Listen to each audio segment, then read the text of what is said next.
Cease fire हो गया है, ये कहने के लिए हो गया है, लेकिन दोनों ही तरफ से एक दूसरे को जिस तरह की धमकियां दी जा रही हैं, उसमें आप कभी भी इस फ्रंट को फिर से एक्टिवेट होते हुए देख सकते हैं। मैं बात कर रहा हूं इजराइल और ईरान की। एक तरफ अब ईरान अपने यहां पर धरपकड़ का एक तरीके से कैंपेन चला रहा है, फांसियां दी जा रही हैं, लोग गिरफ्तार किए जा रहे हैं, ये कहते हुए कि ये लोग लगता है मोसाद के खबरी बने हुए थे या मोसाद के लिए काम कर रहे हैं। उधर से कहा जा रहा है कि हम तैयार हैं किसी भी वक्त अब अगले क्रम के लिए। इधर भारत ने एससीओ की बैठक में एक बार फिर से बहुत स्पष्ट बता दिया है कि आतंकवाद के मामले में अब कोई दोगलापन नहीं चलेगा। चीन की तरफ से और पाकिस्तान की तरफ से जैसे दो तरह की बातें की जाती हैं, कभी कह दिया जाता है हम आतंक के सताए हुए हैं, उधर चीन बड़े बड़े आतंकवादियों को लेकर आप जानते हैं वीटो कर देता है, जिनको पूरी दुनिया आतंकवादी तस्लीम करती है। दिन के उजाले की तरफ जो साफ है ये आतंकवादी है, उसको भी कहता है नहीं ये आतंकवादी नहीं है। अब भारत ने उस पर फुल स्टॉप लगा दिया है। भारत की वजह से आज ज्वाइंट डिक्लेरेशन एससीओ में रक्षा मंत्रियों की बैठक का नहीं आ पाया, क्योंकि रक्षा मंत्री ने यह स्पष्ट कह दिया ना, अगर इसमें पहलगाम का जिक्र नहीं है तो इस दस्तावेज पर मैं साइन नहीं करूंगा। पूरी खबरें आपको बताऊंगा आज क्या है प्रतिशोध में, लेकिन पहले यह खबर देखिए, अपने मेहमानों से फिर करते हैं चर्चा और विश्लेषण। नाम लिए बगैर ईरान को इजराइल की धमकी, कोई भी जगह हमारी पहुंच से बाहर नहीं है। इजरायली एयरफोर्स ने सोशल मीडिया पर लिखा, सीज फायर के बाद भी दोनों देशों के बीच में तनातनी जारी है। सीज फायर के बाद भी दोनों देशों के बीच में तनातनी। यह समझना होगा कि इस समय क्या यह ट्रंप की अथॉरिटी को डाइल्यूट करने वाला है। जब ट्रंप यह कह रहे हैं कि दोनों तरफ अब सीज फायर नहीं, कोई नहीं लड़ेगा, ऐसे में दोनों तरफ से एक दूसरे के खिलाफ बयानबाजी, और यहां तो क्लियर कट ये कहा गया कि हम इसके लिए तैयार हैं। ये देखिए ये इजराइल की वायुसेना है और वहां पर यह कहा गया है कि कोई भी जगह हमारी पहुंच से दूर नहीं है। नाम नहीं लिया गया, किसकी तरफ इशारा है आप जानते हैं। अगली खबर देखिए, सीज फायर के बाद पहली बार ईरान के सर्वोच्च नेता अयतुल्लाह खामेनेई ने कहा यहूदी देश को कुचलकर घुटनों पर ले आए। मिसाइल हमलों में बुरी तरह हार गया इजराइल सीज फायर करने पर मजबूर हुआ, खामेनेई ने कहा ईरान ने अमेरिका के मुंह पर जोरदार तमाचा मारा है। ईरान ने अमेरिका के मुंह पर जोरदार तमाचा मारा है। पहले तो जब अमेरिका ने बंकर बस्टर बम गिराए थे, ईरान की तरफ से एकदम खामोशी थी, बयान आ भी रहा था तो इजराइल को लेकर आ रहा था, अमेरिका को लेकर कुछ नहीं कहा जा रहा था।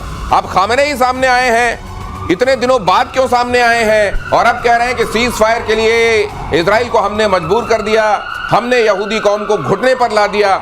ये खामेनेई का इस वक्त प्रकट होना, दोनों तरफ से एक दूसरे के लिए बयानबाजी करना, ये सीज फायर को लेकर क्या किस तरह की स्थिति बताता है। अब जरा इस पर बातचीत करते हैं। मेजर गौरव आर्य मेरे साथ जुड़ रहे हैं, एयर मार्शल पीके श्रीवास्तव भी मेरे साथ हैं। ये किस तरह की सीज फायर? देखिए साहब, ऐसा है कि इसका यह कहना है खामेनेई का कि हम यहूदी कौम को घुटने पे ले आए, हमने अमेरिका को ऐसा थप्पड़ मारा कि अमेरिका बिल्कुल जिसको कहते हैं कि हाय तौबा अमेरिका में मच गई। लेकिन fact of the matter is कि बिल के अंदर कौन घुसा था? ट्रंप बैठा था बिल के अंदर या नेतन्याहू बिल के अंदर बैठा था? भाई साहब तो ये गायब थे, ये सुरंग के अंदर बैठकर ट्वीट कर रहे थे, राइट। दूसरी चीज, किसके शहरों पे बम गिरे इतने ज्यादा, किसके न्यूक्लियर फैसिलिटीज तबाह हो गए? ये पाकिस्तान का इनके साथ जो बॉर्डर मिलता है ना भाई साहब, ये उसका फायदा उठा रहे हैं। ये अगर ये वाली स्थिति है तो, और ये कहा जा रहा है कि हमको मालूम है हमारी रीच से कोई जगह दूर नहीं है, इजराइल ये कह रहा है, इजराइल की एयरफोर्स ये ट्वीट कर रही है, इसका मतलब क्या है? आने वाले दिनों में कभी भी फिर से ये फ्रंट एक्टिवेट हो जाएगा? ये वही है, स्क्रिप्ट रिपीट हो रही है। ये भी कह रहे हैं कि ये पॉज है ऑफ सिंदूर टाइप। अच्छा, ये पॉज है और हमने लॉन्चर तुम्हारे गिरा दिए, वही वाली बात है। सारे लॉन्चर इनके गए, न्यूक्लियर फैसिलिटीज इनकी गई, इनकी सारी मिलिट्री आईआरजीसी की जो थी वो बर्बाद हुई, लेकिन जीत गए, हमने घुटनों पर ला दिया। और दूसरे भी आप ये कहिए, आप दिनेश एक मैसेज दीजिए, आप भी कोई फील्ड मार्शल बना दीजिए, आईआरजीसी वाले को फील्ड मार्शल बना दीजिए। सर, मौका यही है। इसको कहते हैं पाकिस्तानी टच। ये पाकिस्तानी टच मारा ईरान ने, ये पाकिस्तानी टच मार के सुझा दिया यहूदी ने, मार के सुझा दिया। वहां से अमेरिका आया, इतना बड़ा बम मारा कि इनके इतिहास में इतना बड़ा बम नहीं मारा गया होगा। लेकिन ये जीत गए भाई साहब। Sir, I agree with you, sir ने इसको रिकमेंड करा है, मैं सेकंड करता हूं। ये भाई साहब दिनेश भाई खड़े हैं, बनाओ फील्ड मार्शल एक दो, मैं तो कहता हूं इसी को बना दो बुजुर्ग को, जिसकी फोटो सामने। ये अब क्या ये किसी भी वक्त फिर से, क्योंकि वहां पर जो इनका ऑब्जेक्टिव था वो अचीव दोनों नहीं हुए, अगर वहां से यूरेनियम गायब है, नहीं मालूम कि परमाणु कितने दिनों के लिए उन्होंने यहाँ विरोधाभास है। हाँ। मैं ये मानता हूं कि इनके सारी फैसिलिटीज खत्म हो गई हैं, कहने को जो भी आए, चाहे वो वॉशिंगटन पोस्ट में आए या न्यूयॉर्क टाइम्स में आए, क्योंकि बहुत तरह के लोग लेकिन इंटेंट खत्म नहीं हुआ ना, लेकिन इंटेंट नहीं खत्म हुआ, इंटेंट खत्म नहीं, नियत नहीं खत्म, इसलिए वर्चस्व ऊपर पूरा है, एयर स्पेस के ऊपर मतलब पूरा 1.5 साल वर्चस्व बाद फिर से हम यही सुनेंगे कि वो बनाने के करीब पहुंच गए हैं, फिर से ये कहानी पुनरावृत्ति होगी। अच्छा, ये टला आपके हंच में ये जो भी तनाव है, कितने दिनों के लिए टला है? नहीं, अभी आके थोड़ी कसरत करेंगे, क्योंकि अभी सामान तो कुछ है नहीं मारने के लिए। अच्छा, तो ये टला है। अच्छा, ये टला है 8-10 महीने के लिए, लेकिन जैसे प्रतिशोध जारी रहेगा वैसे ये भी जारी रहेगा। ये तनाव किसी भी सूरत में, किसी भी मतलब ये गारंटी के साथ नहीं कहा जा सकता कि तब तक के लिए थमा है। ये वही ऑपरेशन सिंदूर वाली बात कही जा रही है कि यहां भी इजराइल ने वही इशारा किया है कि कोई भी इलाका हमारी पहुंच से दूर नहीं। ईरान और इजराइल के बीच में प्रॉक्सी वॉर तो एक तरीके से चल ही रहा है। 3 इजरायली जासूस को ईरान ने फांसी दे दी है, तीनों पर मोसाद के लिए जासूसी करने का आरोप है। सीज फायर के एक दिन बाद ही ईरान का बड़ा संदेश, 700 लोग गिरफ्तार किए गए हैं और 3 लोगों को फांसी दे दी गई। नहीं, ये ईरान, ये लकीर क्यों पीट रहे हैं? सांप तो निकल गया है। नहीं, ये ऐसा करते हैं। अब ये जिसको कहते हैं ना, अब ये भूत ढूंढ रहे हैं। ईरानी, इनकी आदत है भूत ढूंढने की।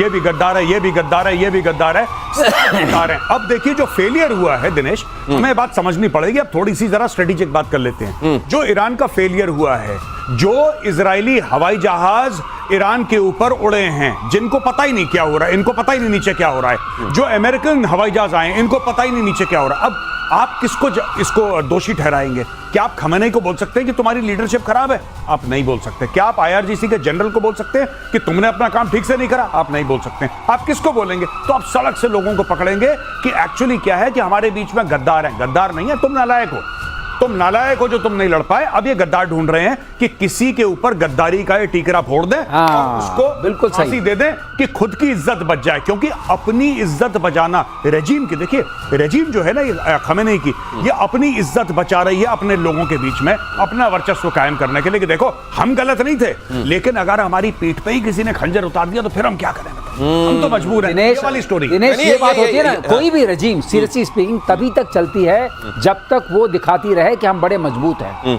अब इस रजीम में बचा क्या? आपके सारे कमांडर्स मार दिए गए पहले दिन, साइंटिस्ट मार दिए गए। कोई ये पूछ रहा होगा कि आपके कमांडर और वैज्ञानिक वो महिला के आकर्षण में क्यों आ गए? भाई साहब, आप लोग थोड़ा चरित्र अपना अच्छा क्यों नहीं करते? ये कोई पूछ रहा होगा इनसे।